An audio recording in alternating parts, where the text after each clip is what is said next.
Hello guys, ഇന്ന് നമ്മളൊരു special മുട്ടക്കറിയുമായിട്ടാണ് വന്നിരിക്കുന്നത്. കുറഞ്ഞ സമയം കൊണ്ട് നേരമില്ലാത്ത നേരത്ത് പോലും നമുക്ക് ഈ കറി ഒരു 5 മിനിറ്റ് കൊണ്ട് ഉണ്ടാക്കാൻ പറ്റുന്നതാണ്. അതിനായിട്ട് തക്കാളി അരിഞ്ഞ് വെച്ചിട്ടുണ്ട്.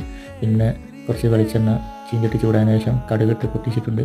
പിന്നെ നമ്മൾ മുറിച്ച് വെച്ച തക്കാളി അതിലേക്ക് ഇട്ട് കൊടുത്ത് കുറച്ച് മഞ്ഞൾപ്പൊടിയും ഉപ്പും അതിലേക്കിട്ട് ഇളക്കി കൊടുത്തിട്ടുണ്ട്.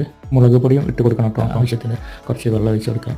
അപ്പോൾ നമ്മൾ ഓരോരുത്തരും മുട്ടയാണ് ഈ കറി ഉണ്ടാക്കാൻ ഉപയോഗിക്കുന്നത്. അപ്പോൾ കുറച്ച് വെള്ളം ഒഴിച്ച് കൊടുത്തിട്ടുള്ളൂ. പിന്നെ ഒരിത്തിരി കറി വേണമെന്നുണ്ടെങ്കിൽ ഒരു കുറച്ചും കൂടെ വെള്ളം ഒഴിച്ച് കൊടുക്കാം.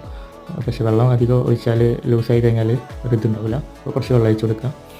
ഒരു മുട്ട എടുത്ത് പൊട്ടിച്ച് അതിലേക്ക് ഒഴിച്ച് കൊടുക്കുക. എന്നിട്ട് ഒന്ന് പറ്റി വന്ന് കുറച്ച് കറിവേപ്പില ഇട്ട് കൊടുത്തു കഴിഞ്ഞാൽ കറി റെഡി. എങ്കിൽ ഇതാ കുറച്ച് വെള്ളം കൂടി പോയി. കാരണം എന്താ വെച്ചാൽ ഒറ്റ മുട്ടയുള്ള ഇനി കുറച്ച് തോനെ കറിയും വേണം ഇനി. അതുകൊണ്ടാണ് ഇത്തിരി വെള്ളം കൂട്ടി വെച്ചത്. അപ്പോൾ ലൂസായി കഴിഞ്ഞാൽ അതിൻ്റെ ഒരു ഇത് കുറയും, ടേസ്റ്റ് കുറയും.